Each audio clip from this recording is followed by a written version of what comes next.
درود هموطنوی عزیز. امیدوارم که یک شما خوب صحت و سلامت سربلند هم باشین. دوستای عزیزم، از شما میرفتگی چیز یعنی که قیمت نیست، ارزان است، یک پدیلیت کردن هست تا که دیگرها هم گویم از این نوارو یعنی برخوردار به خبر شوند. میرفتگی از شما چیز همین است، پدیلیت کردن. باقی لایک پادپیساتسا کردن این در اختیار شما هست، یعنی که خواهین ایرا کنین، نخواهین دیگر هیچ که شما را مجبور یا اینکه زوره نمیکنه. بله، بسیار می نویسین که از تنایف هر گاهی میبروی، هر روز میبروی، هر ساعت میبروی. البته یک زمان در یک معرکه کلان در مسجد تمام انسان ها نماز خوندن میگیرن که یک موی سفید وارد میشوه. موی سفید وارد میشوه و از مسلمان ها خواهش میکنه، از نمازگزار ها، که من از فلانی که انسانی بدین فلان قدر تنگه قرضدار هستم و او گریبانی ما را گرفتگی هست و وقت ساعتش هم آمدگی هست که باید ما برگردانم. وعده همین بود، اگر ما گردانده نتونم یعنی در عوض دختری مرا طلب داره که تو که دختری مرا گیره.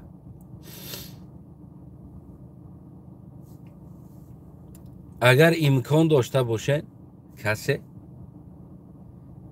یعنی دستگیری کنین همی قرض تیم و تو که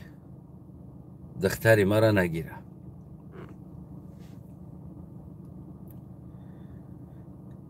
کل نمازگزارها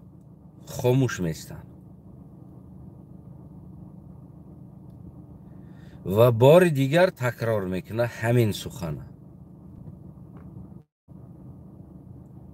باز هم کل نمازگزارها خاموش میستن و داف سیا باز هم تکرار میکنن همین سخنه که من از فلانی انسانی بدین قرضدار هستم، یعنی او دینی مرا قبول نداره، من مشکلی داشتم، قرض گرفته بودم، امروز باید برگردانم، در عوضش او انسان طلب دختری مرا داره. یعنی از شما خواهش میکنم کسی باشه اگر دستگیری کرده بتونه کمک کنین قرض همون برگردانم. که یک جوان میخیزه میگه که من که پول ندارم اما در عوضش میتونم که تو ادا شدن مبلغ همون آدم هر کاری که فرمانه یعنی من در خونش خدمت میکنم اگر راضی باشه. بعد یک انسان میپرسش که این جوان چی با تو یکم بار همی آدم همی گپا گفت تو نگفتی؟ من چی با دویم بار دا نگفتی؟ چی با سیم بار گفتی؟ میگه یکم بار ما ها نو انسان هایی که از دین خیلی خبر بالا داشتن و در صف بالا میشیشتن و فقط ما را نصیحت میکردن، من اونا را گوش کردم، خیال کردم که کسی اونها میگه که من میکنم میکارم. میگه خیلی دویم بارش دا چرا تو خاموش بدی؟ میگه دویم بار اینه صفی پیش ایمه شیشتگی را نگاه کردم، اینجا بدگی را، یعنی که اینا هم بسیار بگیم که در کوچه ها مردم نصیحت میکنن، مسجد برین میگن نه، اینا را نگاه کردم، یعنی میان سال هاش نگاه کردم، یعنی یکم علم یکم و دیم ارومنیش نگاه کردم که اینا هم علمای خوب دارن. از من دیده شاید اینا یگان تش بگن یگان کار یگان مصلحت بتیان که مثال جمع میکنه میتیم یا که مثال یگان کسی دیگه بیا برادرها با عهده گیرن. سیم بار میگه دیگه اچیرت ما انسان هایی که میگه که مثال تنها همون بعد این اعتقاد داریم و ایمان داریم همون میویم همینجا در کد موضوعمون میخونیم دیگه نوبتی ما بود برای هم من خستمو به عهده گرفتم همچنانه که 30 سال شد در سیاست امام علی رحمان ما سالهای اول نگاه کردیم گفتیم که یک انسان‌های باسواد با عقل دیپلمات خوندگی در سیاست بدگی انسان‌ها این مسئله را حل میکنن دیدیم که حل نکردن بعد با قضیه خاموش ایستادیم یک 10 سال دیگر 12 سال دیگر با فکر کردیم که با از ما کلانتر انسان‌ها با عقل‌ترها اونا این مسئله را حل میکنن دیدیم که اوش هم خاموش بدن بعد دیگه همون صف آخران بدگی که ما بدیم دیگه دفعه سیم خودمون به عهده گرفتیم همین مسئله را که همین حالت مردم وضعیت مردم حمایت کنیم گپ زنیم مجبور شدیم ببرویم گپ زنیم در حالت یک انسانی مثال گیریم تجربه داری کارو را میکرد حالی که ما اصلا در این میدان نبودیم و قطعش صحبت هم نمیکردیم از پای خدمت میشدیم همون کینو تئاتر صنعت سرود فرهنگ مدنیت پیچیده میگشتیم با همون کاری خدمت این طرفو نمی اومدیم اما این کاری که ما میکنیم این از خرسندی و از مستی و از پول کار کردن نیست این کاری که ما میکنیم حمایه ملت است همچنون که گفتم آخران واریانت بدیم که ما بجنگیم قطعی امام علی در میدان سیاست ببرویم بجنگیم بله بسیارتون طعنه میکنین که می نویسین تو سواد نداره تو خوندگی نیست تو ایتری تو تری قبول گپاتون قبول و جان قبول نه که واریانت نبود اگر میبود همون واریانت ما همون کاری خودم ختمی گشتم همون صنعت مدنیت فرهنگ گفته بگیم که میگشتم گپاتون قبول ما گپ شما را اتریصد نمیکنیم بله ما نه اونقدر بگیم آدم سیاسی بدیم نه اونقدر از سیاست معلومات داشتیم قبول این چیز نه که در 6 سال زمانه که وقتی که گذشت در 6 سال زمانه ما هم همون تجربه نه 7 سال میشه ما هم همون تجربه که بگیم سیاسی کمتم گرفتیم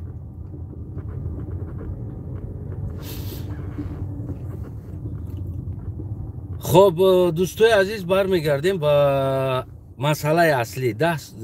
دلیر امام علی با 10 سال زندان محکوم شد یعنی 10 سال زندانی شد دلیر امام علی یک ژورنالیست یک خبرنگار که در زندگیش از تاجیکستان بیرون برآمدگی نیست در درون تاجیکستان میگشت و تهمت به خواجه خارجی کردن تهمت به بگیم که از خارجه پول گرفتن و غیره کارها کردن گوییم که با 10 سال زندان محکوم کردن این جوان انا بیاین یک سوال بین خودمون یک سوال مونیم و همون سوال خودمون حل کنیم امروز ببینین همین امام علی رحمان در 30 سال حکمداریش همه همی برآمداش تا این همی آخران برآمد شد این طرف شد خیلی تماشا کرده بیاین همشه خودتون تماشا کنید فقط کلمه تروریست اکستریمیست تروریسم دیلالی اوبیلی تروریستا تاجیک تروریست جوانای تاجیک تروریست مردیکارو تروریست آرتیستو تروریست صنعتکارو تروریست ملاها تروریست مذهبها تروریست فقط کلمه تروریست در گوش جهانیان توفتیل کرده داخل کرد هم خیلی بد یا نه مردگوری بد البته وقتی که یک رهبر خودت یک انسانی که تو او را آتا میگویو پیشوا میگویو در پیشش میرقصی و مینازی و دخترات هم میبراری میرقصونی او در عوضش ملت تروریست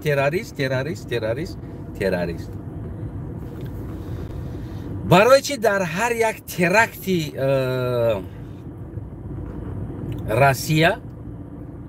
سالهای 90 بعد 90 96 97 98 هر جایی را میکفوندن بوری هر جایی را میکفوندن میکشتن در کوچه و دامو را چون ترک میکردن دامو را میکفوندن و غیر کارها را ایرا دکازات استواش است که خیلی سپسلوژبای روسیه میکرد در کلای مردمی چچن بار میکرد برای بدنام کردن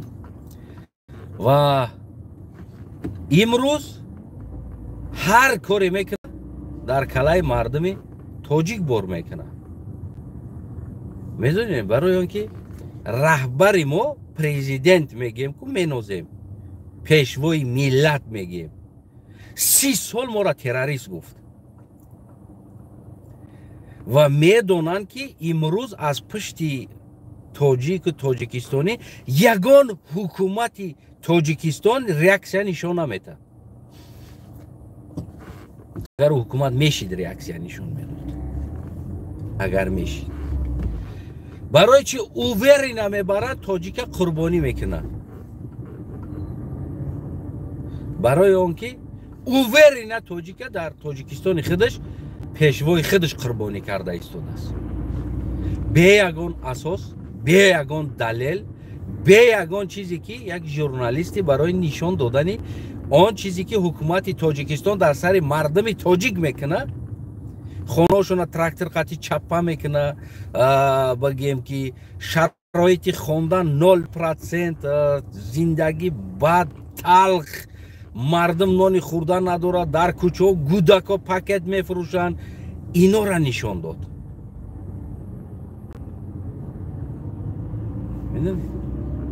برای همین 10 سال بردن زندانش کردن یگان اساس دیگر نداره. اون تهمتایی که در کلای که دلیر ممالی زدن یگان اینمی قدر دکازات اسناد دلیل نداره برای گرفتن پولای خارج خارجای خارجی داره نمیدونم بالا و باتر یگان اساس نداره یگان اساس نداره اینمی قدر دلیل هم ندارن در دستشون دکازات است و اینمی قدر هم ندارن.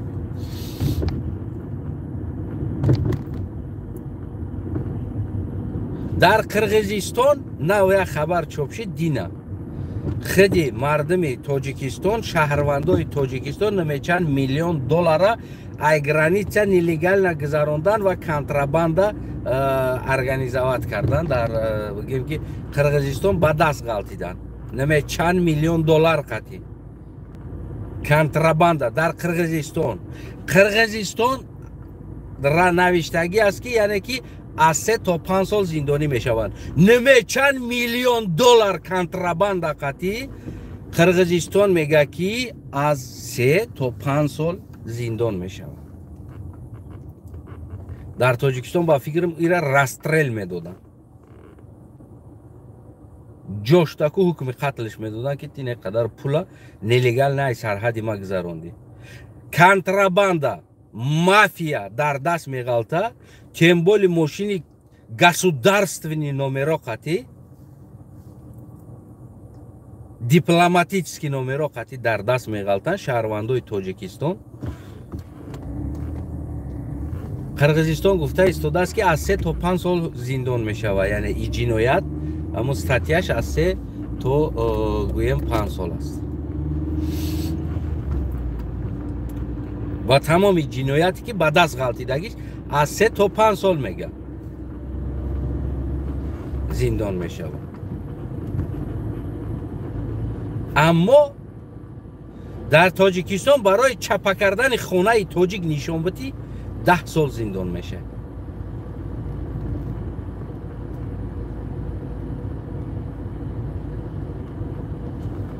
میدونید بعد از این ما میبرویم در پیش پوتین رقم میسته президенті ما میپرسه که уважайте нас میگه мы вас уважаем ку вы тоже нас уважаете در حالتی که در جامعه جهان خودت به اساس شهروند خودت زیر تجاوز مونی زندان کنی به یگان دلیل به یگان فکت نشان بدی که اینا وات ما اینا میاره اینم خیلی کارا میکنیم. خود در داخل زندان که پوتین در برن تجاوز کنه ملت بکشه و با بخیز بیا در سمیت طلب که وجه تین است.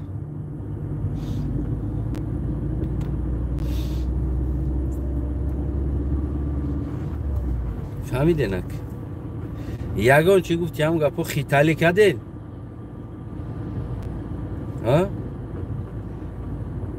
امام علی رحمان این رهبر پرزیدنت یا که بگیم که پیشوا و اساسگذار غمخوار این ملت نیست، دروغ است. امام علی رحمان قاتل و بگیم که گنوسید کرد تاجیکستانی را برای شکم حرامش، برای فرزنداش اهالی درمو خش تبارش گفتی همون گپو منصب بگیره که هیچ که با او گپ زده نتونه، کسی با او گپ زده نتونه. فرزندی امان الله قدش بود زنکی کوچرو را زد، ماشین قطی کشت، 300 تومان جریمه قطی خلاص شد. قدر یک مادر تاجیک 300 تومان بود. برای چی؟ برای که کوچه میرفت. طبیعت امام علی خیره میشوه از جزیری، این زنک کوچه میرفت و 300 تومان جریمه خلاص شد. ای بای بی زنک برای چی کوچه رفت است بود در راه برآمد. میدونید اولین عیبی هر یک تاجیکستانی هست در اینجا.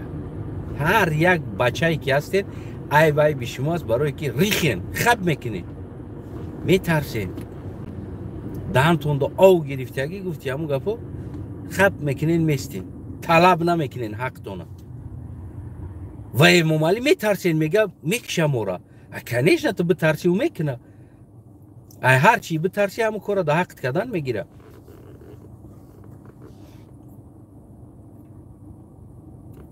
عیبی ملت است، عیبی شما جوان است. دلیر وظیفه خیچه اجرا کرد، مردگار دلیر کمبودی را گفت، نشان داد، گپ زد، برآمد با شما گفت اینمی کمبودی ها هست در داخل وطن. فهمیده؟ باقیش اونا بردن زندان کردن. یک تد همه در دلیر آبونا شرینر تو زندان شدن شو شرینر بود دلیر باش. اونا عزت امانا بعضی ها میگفت که اپم هم اتمد، خواهرم هم اتمد، اپم هم اتمد، هم خیلی میگفتن عزت ده. کرامت شریف اوتا میگفتن، بردن زندان کردن، کرامت کشتن. عزت هم دیگه در داخل زندان. این هم همون تقدیر کرامت انتظار. وقتی در روسیه 2 میلیون تاجیک مشکلی می داشت، عزت می دوید، کدامش دا اسپید میکرد می دوید، کرامت می دوید، ای پشتی همه تون می دوید. یکی وقتی ای اومدن در مشکلی زدن همه تون گریختین. یک آدم از پشتی 10 آدم تونست بخیزه گپ زنه، 10 آدم از پشتی یک آدم گپ زدن نتونستی. میدونی نمیرم چه پرابلم اصلی در شما هست بیننده. از یک پدیلیت کردن نوار میترسین، دوخ ندارین. چیکار کنن شما را دیگه؟ گفتی همون گپو چیکار کنن؟ امام علی استعفا گفتن، قطعی امام علی نمیره و که بگه که خیلی بیم بگیرین این استعفا گفتین کو. این چیز نیست، این چیز نمیشوه.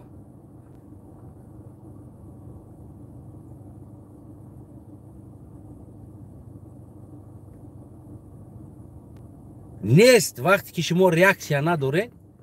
این چیز نمیشوه. یگان ملائکه عثمان اومده خلاص نمیکنه.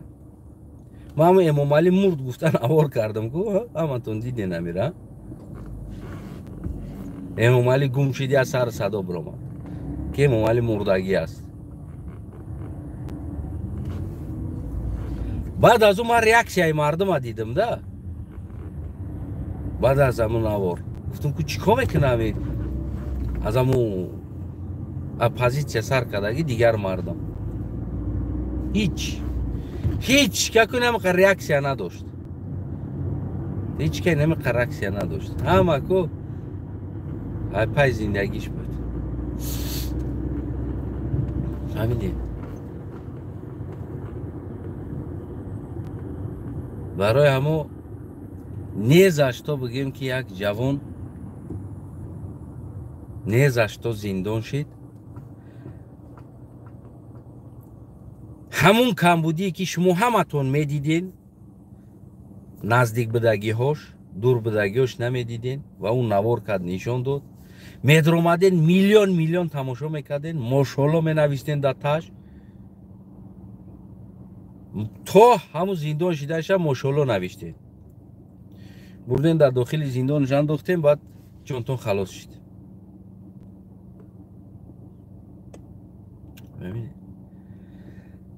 در جنگ امام علی قواش بالا است، یعنی که قوای حربی و از اون جمله شناختن جامعه جهانی امام علی رحمانه بگیم که امنیت و غیره.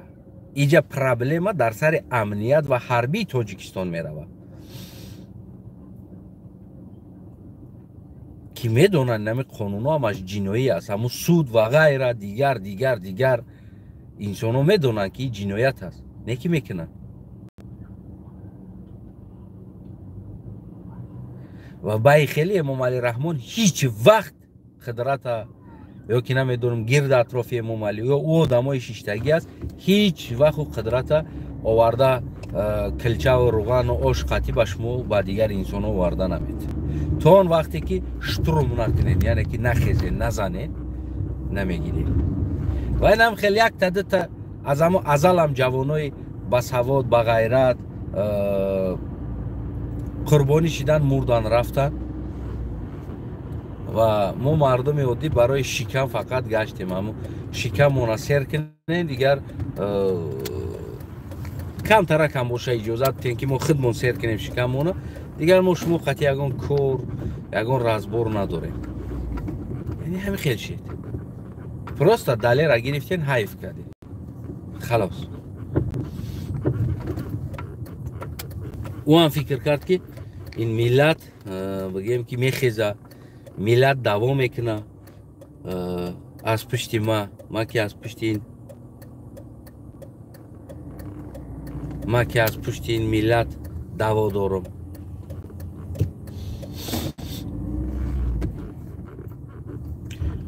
دلیر غلام نشید، دلیر مردانوار رفت زندان شد. کرامت شریفов غلام نشید، مردانوار رفت تا مردنش دستایله. ایزت همون غلام نشید، مردانوار رفت شید.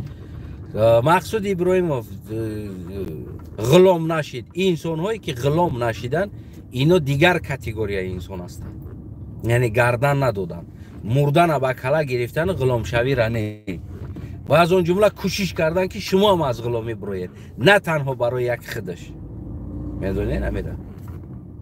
پرابلم در یا نیست، پرابلم در شما میمونه. بعد کوچه با کوچه رمالچه میگیره امام علی وجای تیناز دایتی نمو چبنیکی و خاتم چیتاد روسکی یازیک. فردا ما شما را امروز پردپرژداد میکنم متروها میکفه در روسیه تراکتو میشوه ایرا خودی سپیسلوژبای روسیه میکنه همه این نمیده تاجیک نگار میکنه برای میدونه که تاجیک دیگر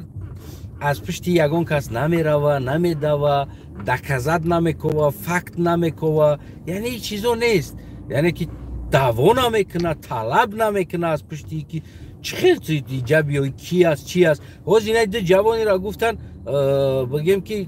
ایروی دین کردگی هستن و هرچی هم بگیم که جوانایی که ابسلوت نماز نمیخونن اینو در زندگیش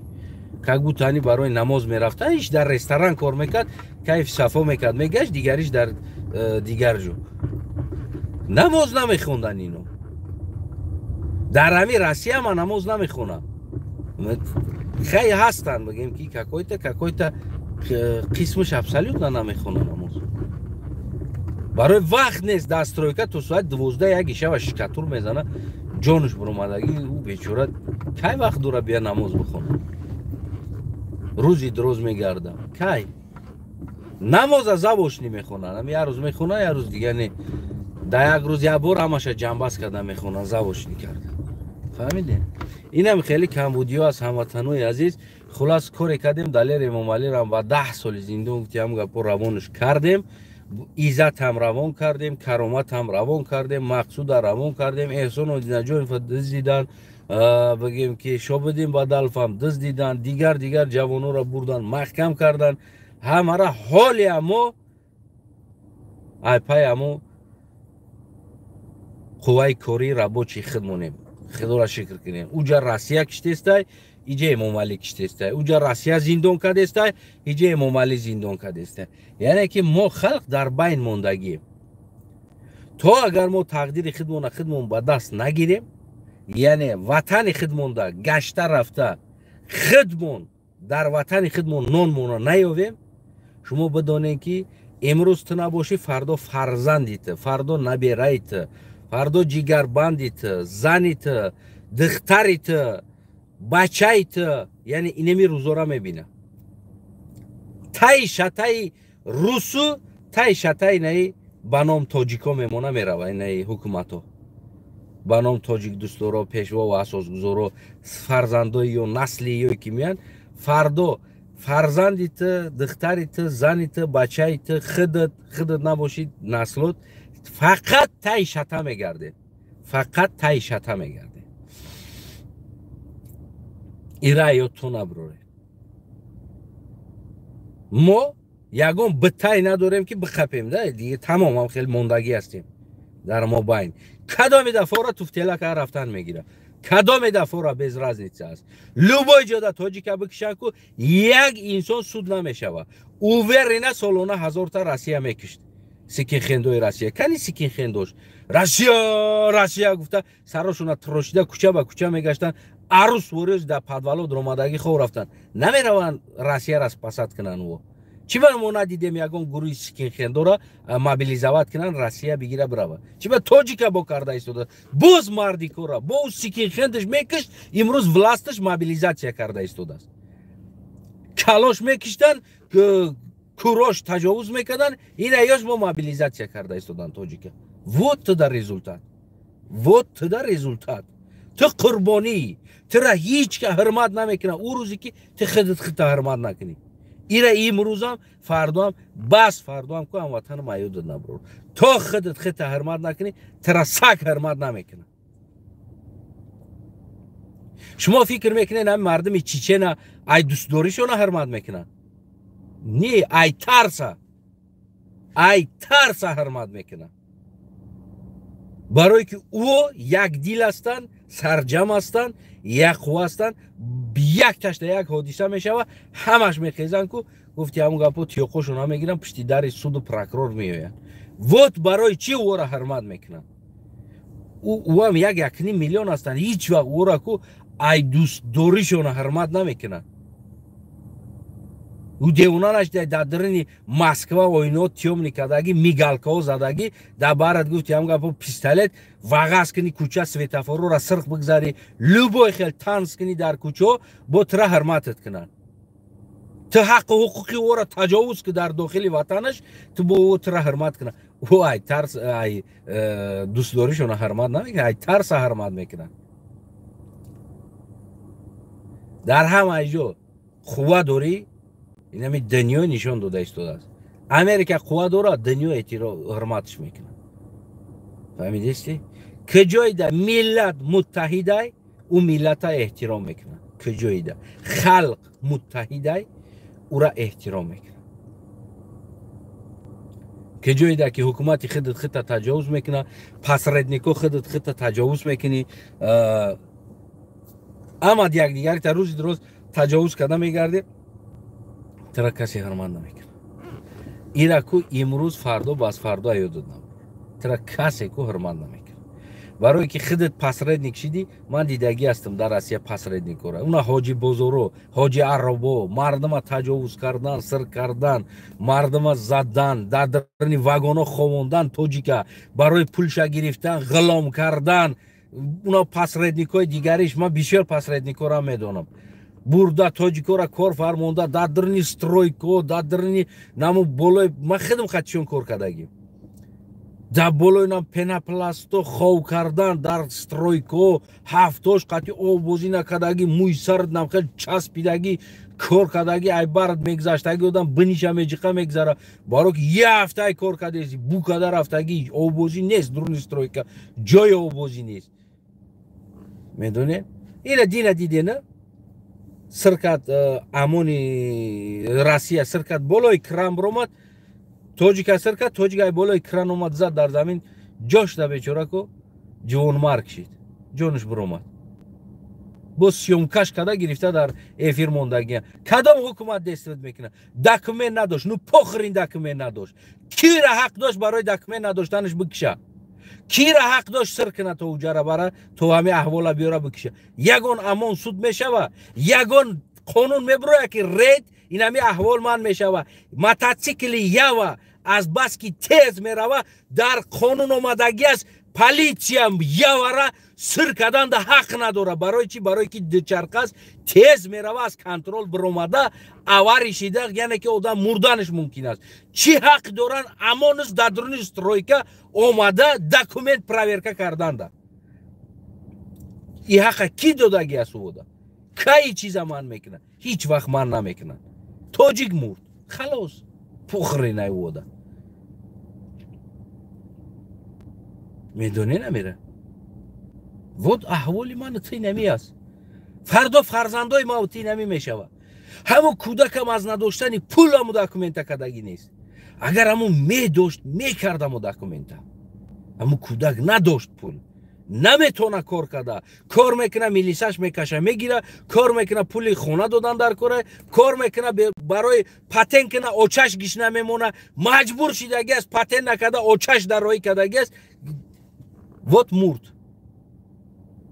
میدونی نمیره مجبور شدگی است تو او ای خرسندیش پتن کدگی نیست یا که بگم که داشت پول نو نخوی من نمیکنم گفتگی نیستی گپا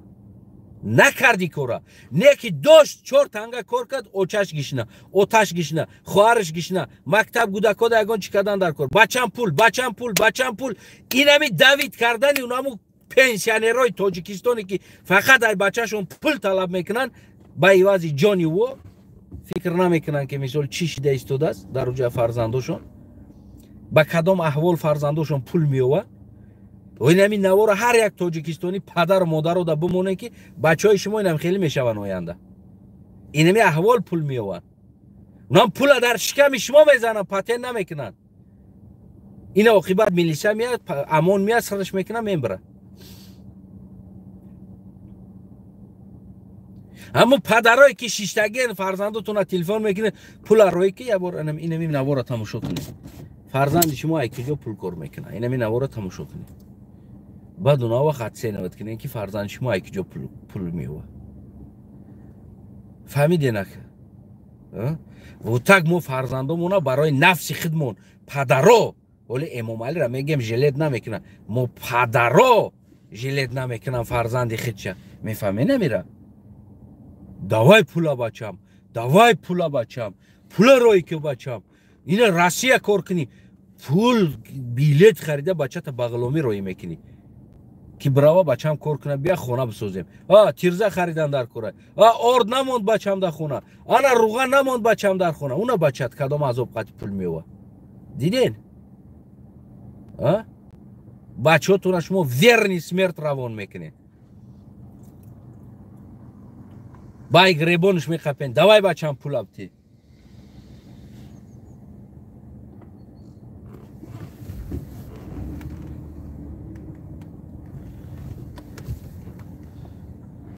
فهمیده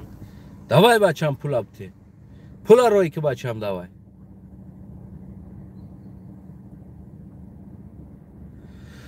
همه حیات است. خدا نگهبان باشه هموطنان عزیز. فکر نظرتون از زیر کامنت بنویسید. هر انسانی که از حقوق شما دفاع کرد او زندانی شد، او قتل شد، او تجاوز شد در تاجیکستان، اویلش در بدر شد، مردش به صاحب موند از پشت خلق مردم. اما مردم از متحدی را یاد نگرفت. تا اون روزی که شما متحد نشین شما را کسی نجات نمیده، نه پوتین، نه جو بایدن، نگفتی همون گپا امریکا، نه انگلیا، نه فرانسه، هیچ که شما را نجات نمیده. شما را همون روز اعتراف و احترام میکنن او وقتی که شما متحد میشین، شما سرجم میشین. برای دلیر امام علی میرن در پشت در حکومت میتینگ میکنین، سپروس میکنین، جواب بتن دوای برای کدام اساس فکتاش بگیرن بیان. برای عبدالله غرباتی میرن میتینگ میکنین، برای دیگر کس میرن، برای عزت همون میرن در داخل تاجیکستان میبرین میتینگ میکنین. در او حالت اونجا شما را باید نه تنها امام علی بلکه جامعه جهان، امام علی هم اووری نمی کار کرده ایستاده است، میدونه که شما نمیکنین میتینگ، شما حقتون طلب نمیکنین. برای همین امام علی اووری نگفت همون گپا تجاوز کرده زده کشته رفته ایستاده است. اگر او بدونه که شما میبروین حقتون طلب میکنین او حیات دوره ای کار نمیکنه. خانتون بود باشه. فکر و نظر شما رو زیر کامنت انتظار میشه.